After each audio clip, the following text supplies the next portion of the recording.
Hi, I'm Heather Gunn, broker at the A-Team. And I'm Marcus Plowright, a partner at the A-Team. Today our topic is, does it make sense to wait out this market?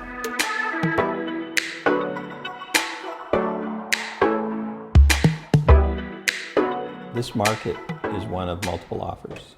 Almost every case of a purchase involves a multiple offer scenario where people are competing for a property with other buyers. We have been in that type of market since we came out of COVID. Since we came out of initial lockdown. We're not out of COVID yet. Okay, but we've been in that kind of market for the better part of 5 years. Yeah, we've had a couple of slowdowns, but barely. Yeah. So this escalating market with multiple offers is very hard to navigate on behalf of buyers. So there are different types of buyers, and different types of buyers are going to benefit from this market, and others are going to struggle. In terms of describing who wins and who loses, I would say if you're upsizing, if you're going from a $400,000 property to a $600,000 property, the concept of waiting out this market is going to cost you money. Yeah, the gap is just going to keep growing. Yeah, the percentage increase of the low end is going up a little bit more than the high end, but ultimately that gap grows and it costs you a little more. Well, when you think about too, like when you purchase a house, if you're doing a 20% down payment, sure, you're growing on that 20%, but the 80% is also earning equity and you're all to your benefit. It's actually like, it doesn't feel like it should be legal. It's really weird when you think about that. So I would rather have, my 20% in a much more expensive house where I'm also earning equity on way more of the bank's money. Like, it just makes sense to me. Yeah, you've got a tax-free gain. It's very important in the Canadian economy. Your primary residence, as it accumulates and you sell and make a gain, it's tax-free. So you should try to maximize that. Right.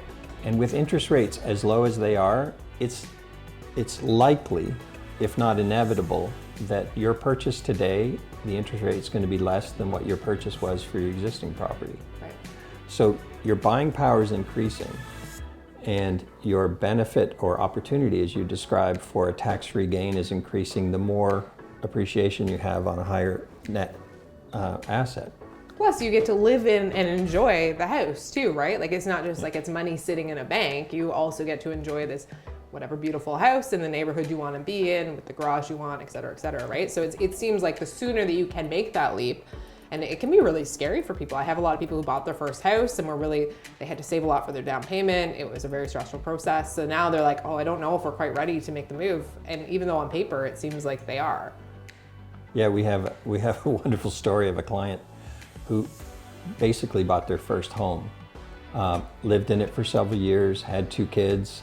They were ready to take the leap into their next home. That leap went in effect from $400,000 to $800,000. And they bought in the middle of last year. And right when they bought, the market was shifting again up. And it was a barely affordable move for them. And then by the time that house that they bought, which was new construction, was finished and they moved into it, they basically made $150,000 of appreciation on that purchase. I remember that, like, the builder was showing it and telling them, like, don't tell the people who are coming through what you paid because it's now 150 more. And that was like right when they closed. And now I'm still getting price sheets from that builder. I ask every once in a while because I like to dream as well. And it's just gone, it's up 300,000 since the fall. Yeah, different segments of the market have moved faster than others. Right. And certainly that new construction West End property that was 800 is now $1.1 million. It's quite astounding. Right, and we couldn't have predicted that. At that point, we weren't, it seemed like an okay deal. We weren't really sure that it was a new builder. It's gone fantastically, but it was definitely a leap of faith. And sometimes you just have to do that, right? You just have to hope that everything's gonna work out because there's always that level of risk in real estate. There is not a single example of somebody who said, I'm going to wait out this buying frenzy that's happening right now and not get in the market. There's not a single example of a person that's benefited from that. Our client that we're just describing, just imagine if they had had that attitude. They would have missed out on a $300,000 gain in less than 6 months. Right, because their house they were in maybe would have gained 50. Maybe. Like, we did very well on their house when they sold it, And I think they were pretty much capped out for that area as it was. Yeah. Yeah, I mean, I do have people earlier on in my career where they were first-time home buyers, and then real estate was much more affordable then. It still seemed crazy. We still had multiple offers. They said, we're going to wait till next spring. We're just going to wait. We're going to keep saving a little bit, just see what happens. I'm going to get a new job, et cetera, et cetera. The reasons were plentiful, but never once did it work out well. Always they end up getting priced out of the market unless they get, a big windfall, maybe an inheritance, something like that, a really good promotion, and then sure, maybe you can get back in the market. Yeah, the lesson I think we have for buyers who feel like they're burdened by this multiple offer scenario is let us worry about it. Our job is to take the emotion out of these transactions. So it's not an emotional purchase. Ultimately, it does come down to what's the property worth? Are we overpaying at this moment in time? And by how much? Will it appreciate? These are the kinds of informed decisions that we should help them through, but they should not get burdened by the concept of, I don't like all of the drama associated with multiple offers. It's our job to manage that drama. Yeah. It's your job to take good advice, make informed decisions, and get in the game if you need to move. Yeah, it's so hard to say, like when you're saying, are you overpaying? Compared to what, right? Like if you have a comparable that's even a month old or 2 months old right now that sold for X, it's somewhat irrelevant when you're buying now, just because of how much the market has moved and how much more demand there is right now. And it continues to keep pushing up, right? So, overpaying by 10 grand to save 30 by not spending it in 2 months, it makes sense. That's money well spent. So that's kind of, you have to look at that big picture and take a step back, and in the fullness of time, making the purchase make sense and whatever it takes to make the purchase. Yeah, you really do have to play the long game and appreciate that if not this one, it might be 6 months before another property comes up that you are interested in, that you're going to compete on, and you still might lose out on that one because somebody wants it more than you do.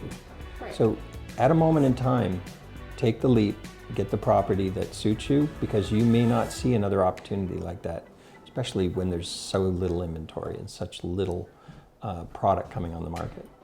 Makes sense. So I guess then our overarching advice would just be, again, work with a professional to help you navigate this market and craziness, and don't wait. Get pre-approved as soon as you can to make sure what you can afford. Even if you already own a home, it's still an important step because they're going to look at your potential equity, and you can have us in as professionals to say, what is your current home worth? It might be more than you think, which would increase your buying power.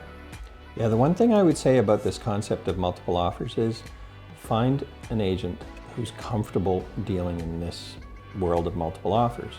We within the A-team, we deal with this every day. We're doing transactions on a daily basis. Every single one of those transactions, either one of our listings or one of our buys on behalf of our clients, are multiple offers.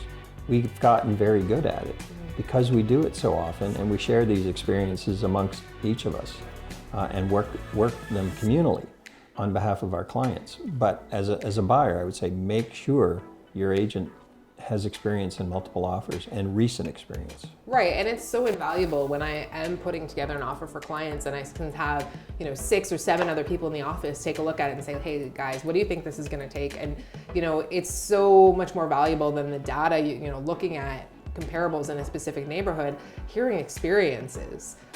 This one went for this one went for that, right? Nobody can actually check all of those on a daily basis and have a comprehensive data set better than a team of 7, 8 agents at a time. Yeah, we don't quote numbers very often, but honestly, it's been the biggest start ever in a year. I think we've done over 100 transactions since January 1st. Right. That level of experience is valuable on behalf of our clients to make sure that they're paying the right price and we're using our networks to get them the properties they deserve. We appreciate you taking the time to watch this video today. If you'd like more information or have questions for us, you can find us via our website, ateamlondon.com.